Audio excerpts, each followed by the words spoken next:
Yo, what is going on, guys? Today we're playing some more NHL 17, and today we're going to be doing a little bit of an investigation, if that's what you want to call it. We have created 450 overall players. Every single one of them has high franchise potential. There's a starter in the NHL. We have a player on the bench in the NHL. Let me show you real quick. There we go. Bench player in the NHL named NHL bench. That way we don't get them mixed up. Then we go to the AHL. We have a starter on the first line in the AHL, playmaker.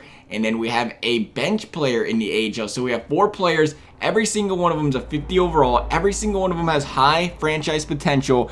And what we're going to do is sim up an entire season and see which player grows the most. This was something I just figured lights out. You had to start to be better and maybe in the NHL be better. But then I got to do it in this video the other day, which is still in the making, by the way, because it is going to take a while to do because I got to sim multiple seasons of it.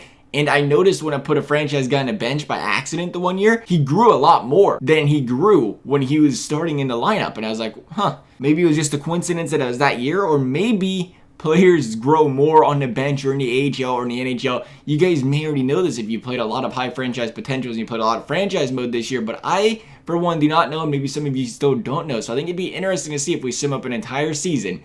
We have every single player at a 50 overall, one on the bench in the AHL, one on the bench in the NHL, one starter in the NHL, one starter in the AHL. All of them, first liners and first line bench players, if that's such a thing. So we're going to sim up the season. We're going to see where this takes us at the end of the season when we get it all simmed up. I'm going to come back here and we're going to see which one does indeed sim up to the highest overall. Yeah, buddy.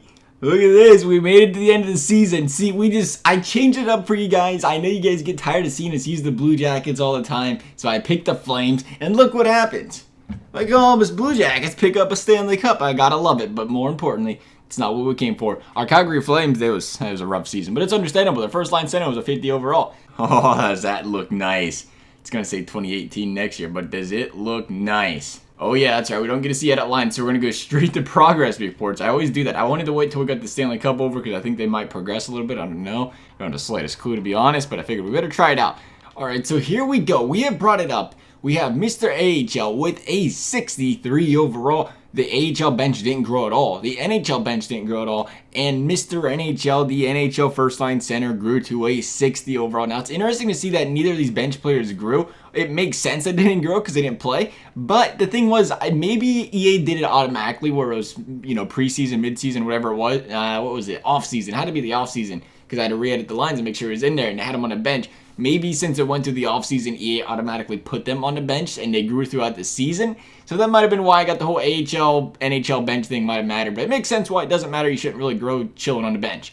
But Mr. AHL and Mr. NHL both grew. And the NHL player playing with them first liners on Calgary in the NHL grew less than the AHL player did playing on the first line with, more AHL players. He gained 13 overall while the Mr. NHL gained 10 overall. I do think that's interesting that they grow more in the AHL, but I mean, it does make sense though because you're more of a growing phase in the AHL than you are in the NHL. But the thing is, you guys may have already known this because I do know people have mentioned before, like, yeah, they grow a little bit better in the AHL. I've heard people say it.